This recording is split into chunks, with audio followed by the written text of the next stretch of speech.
Hello, I'm Mrs. Mitchell, the librarian at Vermilion Elementary School.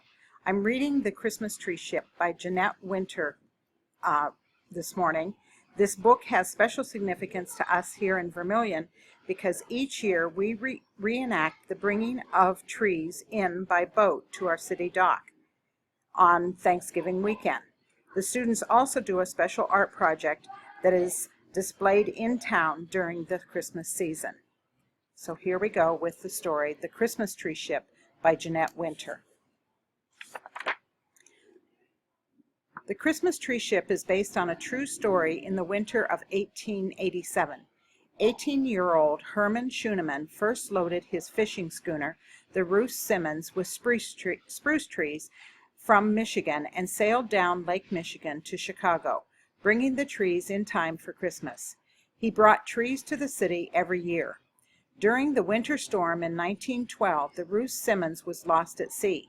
Captain Schuneman's widow and 3 daughters carried on the tradition after the tragedy, bringing a ship filled with trees down to Chicago for 22 more years.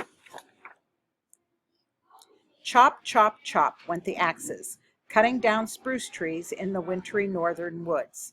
Each year, on the last day of November, Captain Herman and his ship cut trees to bring to the city in time for Christmas. The captain's wife, Hannah, and their girls, Hazel and Pearl and little Elsie, were there every year helping. In summer, the captain's ship was a fishing schooner, but every winter it became the Christmas Tree Ship. Captain Herman loaded it with trees and sailed down Lake Michigan to the city of Chicago, where everyone knew him. Hannah and the girls watched and waved goodbye on a frosty morning. Friendly gulls stayed close as the Christmas Tree Ship made its way down the icy waters of the winter lake.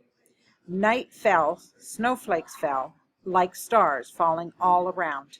Night on the lake was the captain's favorite time.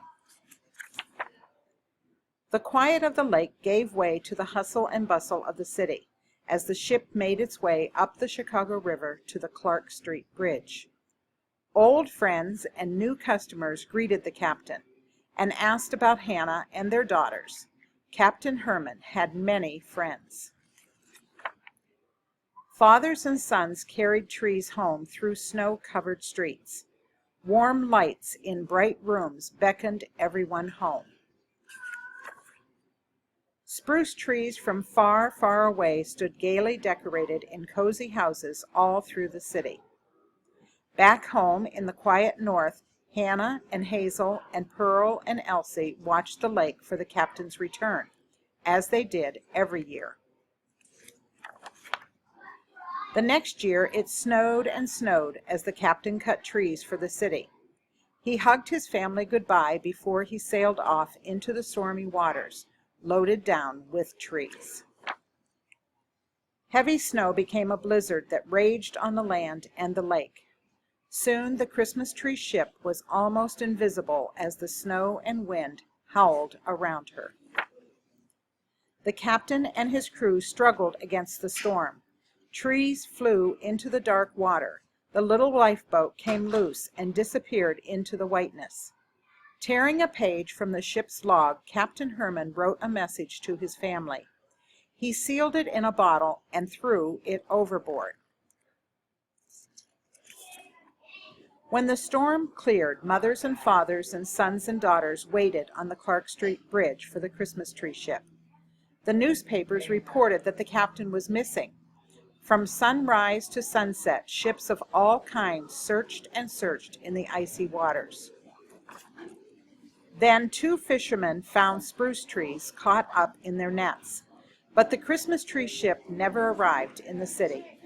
A bottle washed up on the Wisconsin shore a few days later. Inside was Captain Herman's message.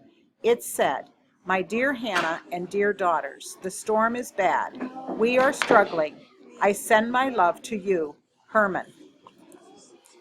Hannah waited and waited for word from Herman, but the message never reached her. Hannah grieved for her husband. Hazel and Pearl and Elsie missed their dear father, but when the snows of November blew in again, Hannah knew what she must do. She hired a crew and guided the cutting of the trees, and Hazel and Pearl and Elsie helped their mother to carry on their father's work. A new schooner was loaded down with spruces. Hannah and the girls and women from town sailed with the crew down the lake to the city. All the way there they wove garlands and wreaths and sang carols. From the Clark Street Bridge, the captain's old customers saw a ship in the distance, all aglow with candlelight and filled with trees. Word soon spread that the Christmas tree ship was on its way. Everyone was there to welcome Hannah and her girls as the new ship sailed into the river. As young and old alike joined in the singing, the city was filled with the sounds and lights of Christmas once again. And for many, many more years, the Christmas tree ship brought trees down the lake to the city, just in time for Christmas. The end. Christmas Tree Ship by Jeanette Winter.